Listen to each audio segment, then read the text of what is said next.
Welcome back to Myth, Legends, and Truth, a channel where you're going to get scared out of your pants. Today we're going to talk about the Ouija board. So stand by.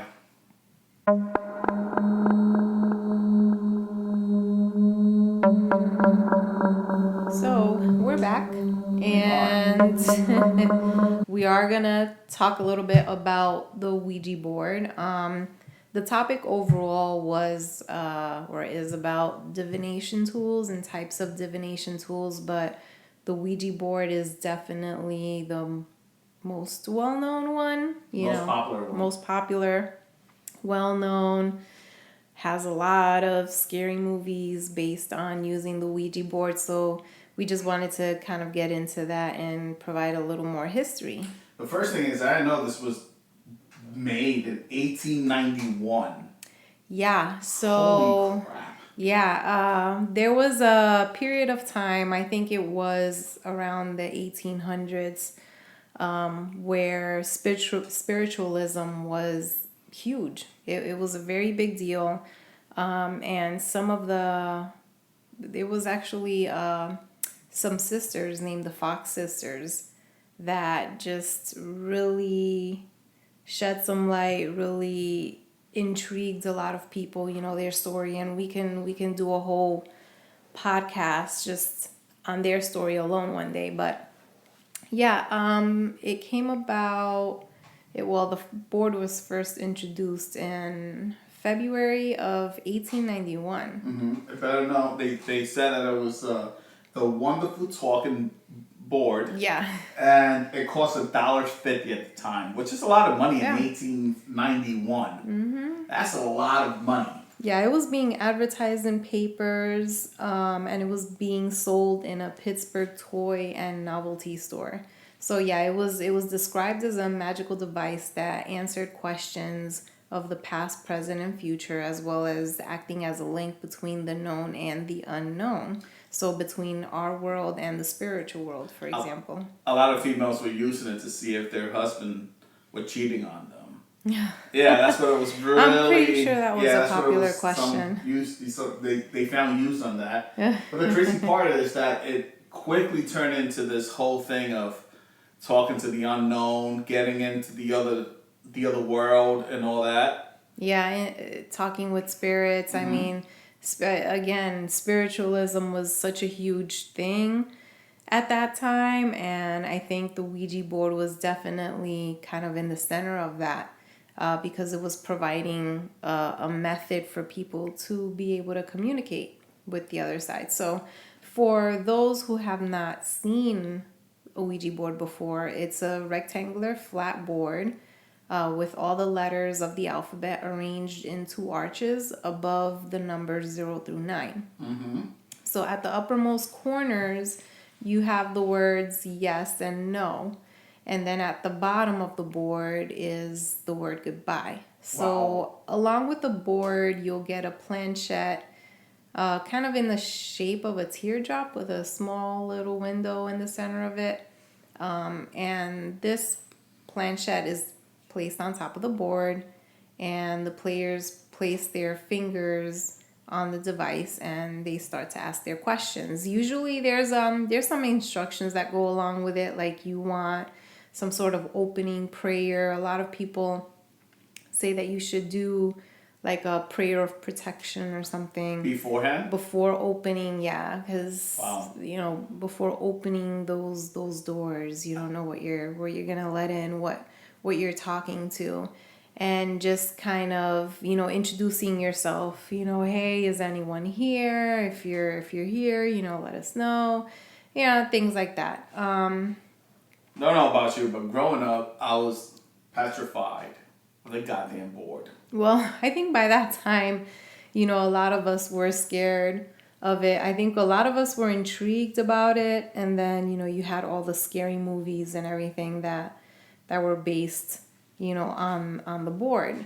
So basically, as everyone is sitting around the board and they have their fingers on the planchette, they ask a question, they wait, they watch, and all of a sudden the planchette starts to move with an unknown force over the letters, spelling out whatever words, whatever they want to communicate, whatever the answer is. And it's a good way to communicate with the dead or the unknown.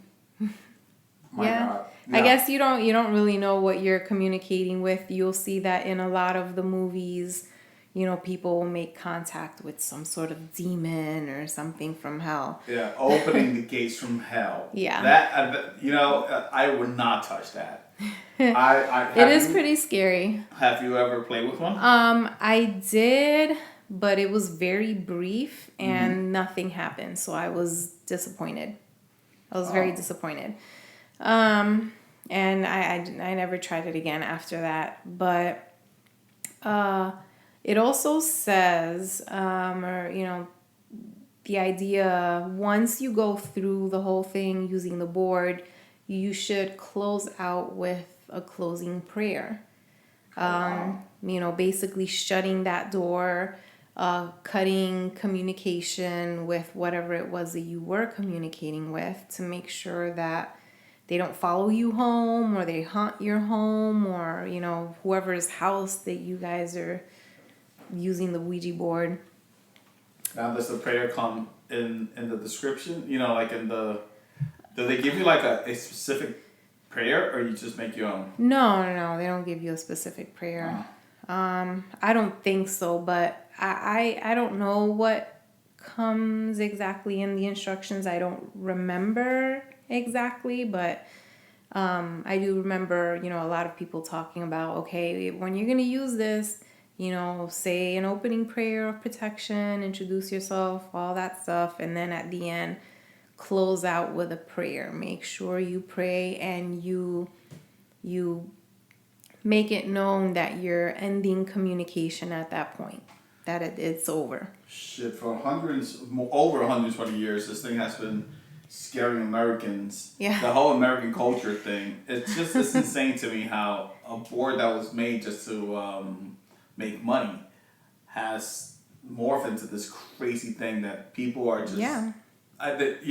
For a long time they said if you have one of those things in your house, you're opening the gates of hell and you will never have a good home. Right. You ever heard of that? Yeah, I've heard of people being haunted and of people trying to, after using the board, throw it into the garbage and then the board will reappear in their house again. And then there was the other thing of, well, you have to, burn the board. Burn it if you feel like you're being haunted. And again, it's all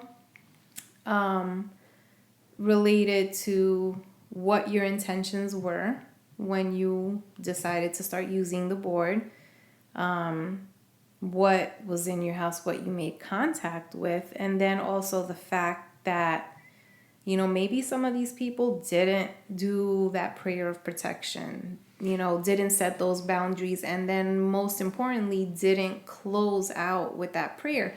And remember, for those of you who have heard our show before, have maybe heard the other podcast that we did, Estefania Gutierrez Lázaro. I think that was the main issue that happened was, they were using the Ouija board, they made contact with someone, something, and they were interrupted. They didn't get to close out. And the board was broken, right? I think at that point, there was some mention where the board was broken or something, and then they saw the smoke going in through her nose. Yeah, and supposedly a bad spirit came in through her actually. And by the way, this is Netflix series. It's a movie. It's a movie. It's called Veronica. Yeah. Okay, great. So they made the movie based on this story. Wow. So if you guys are interested in hearing more, you can go back to our podcast based on that. And also check out the movie, which would be pretty cool. So kind of going back to the Ouija board and how it came about. So whenever there's a product, there has to be a patent, right? Right. And you'd probably ask, well, how did they patent this? How do you prove that? I mean, it didn't work for me, but according to a lot of people, it worked. So again, like any new product, the board needed a name and it needed a patent. So according to a magazine article that I had read from Smithsonian, the name was provided by a woman named Helen Peters. So she was the sister-in-law of one of the investors, and his name was Elijah Bonds, and he was an attorney. So he's investing. He's trying to make this come about, make this a reality. And Peters was supposedly a strong medium who did seances. Wow. And so she did one seance and she asked the board for its name or what should be a good name. So it responded with Ouija, the Oujia, stating that it stood for good luck. Oh, that's scary. So there's a little more details, there's always somebody trying to debunk some skeptics, and so there's some ideas trying to debunk, that name and what it stands for and everything. So that's a whole other thing. The more details coming about that, we're not gonna touch base on now. But in order to receive the patent, the patent officer, of course, wanted to test the board. He wanted to make sure that it worked. Mm-hmm. So Bond and Peters arrived. They went to the office to provide a demonstration. And basically, the patent officer just asked the board to spell out his name, which supposedly neither Peters nor Bond knew what his name was. So when the board successfully spelled out his name, he gave the patent. Wow.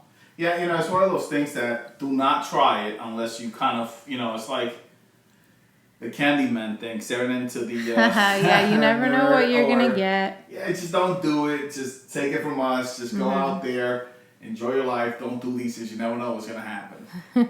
But, it wasn't meant for anything negative. Again, it's a type of divination tool. And what a divination tool is, it's just that. It's a tool to get in contact and be able to communicate with the other side.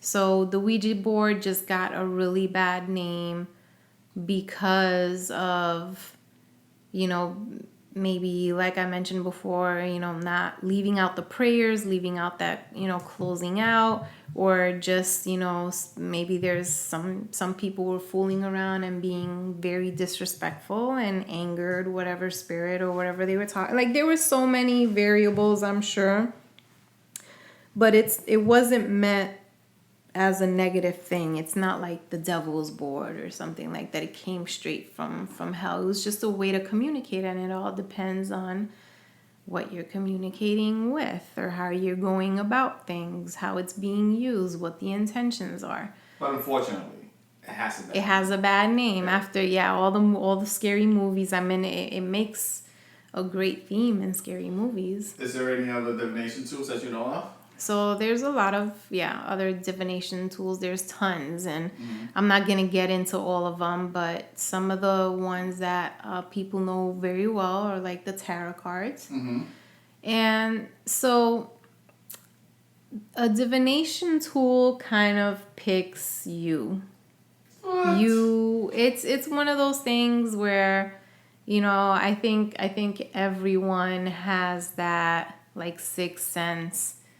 And the divination tools are just kind of a way to help you out in that, in reaching and communicating with the other side. So, some divination tools work better than others, for certain people. So, for example, the tarot cards, some people are very good at connecting and reading the tarot cards. Some people use pendulums. So the pendulum, depending on how it's swinging, if it's swinging one direction, that's, yes. Other Cigars. Direction, no. Cigars is one that, or is that considered taboo or voodoo?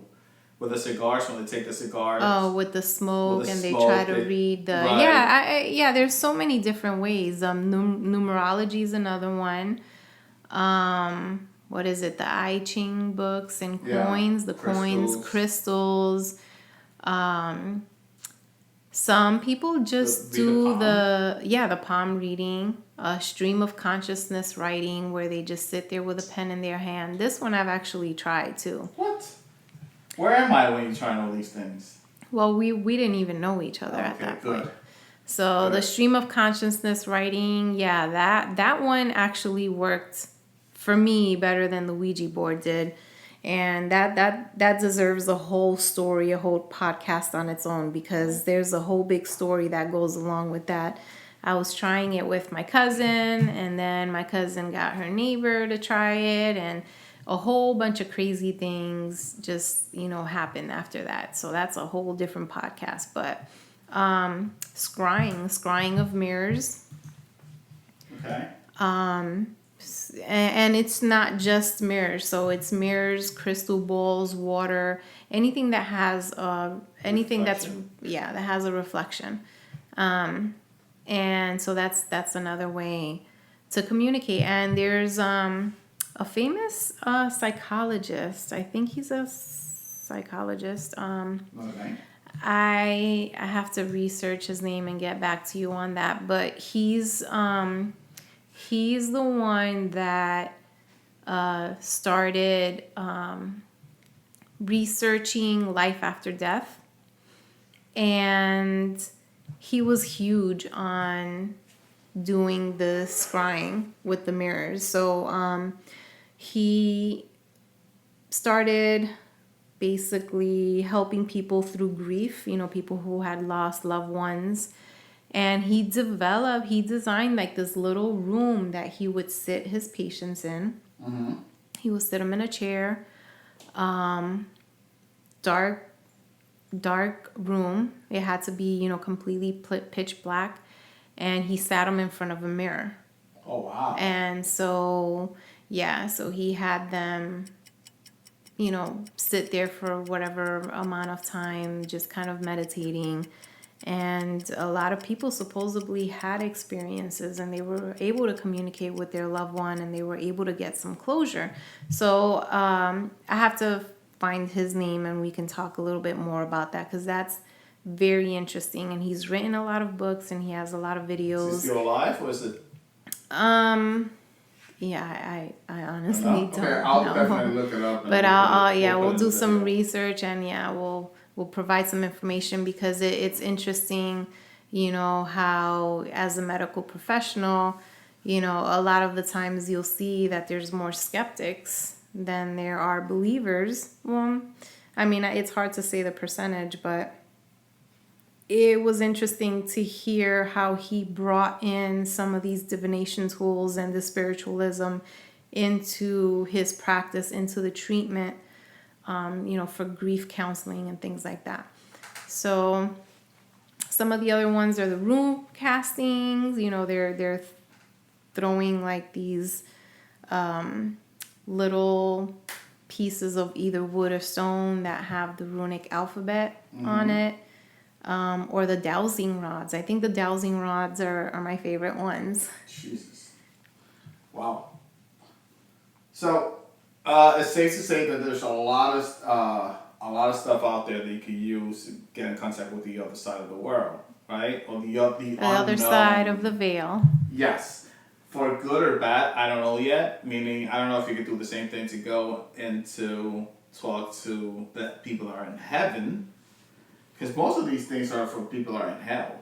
Or, well, we don't know that. We don't know where they are when we're communicating with them. A lot of it is that, they're thinking that they're spirits that are here on earth, or, that are in the in-between. But the limbo? We don't know, that it's the direct connection to hell or direct connection to heaven. Because usually if the person's passed on in heaven and there's closure, I don't know that, I mean, I don't know. It's a great question for someone else. Again, there's so much unknown, but No, I don't think it's like a direct line. I think whoever hears you, whoever's around when you're doing these things, and whether or not they choose to respond. Oh. Well, I want to thank you guys for listening to this entertaining / informative show when it comes to the how do you pronounce that again? The Ouija board, or just divination tools. The divination tool. Catch us in the next show. Thank you guys for listening. Go back and listen to the other shows that we've done. They're pretty entertaining. Yep. All right.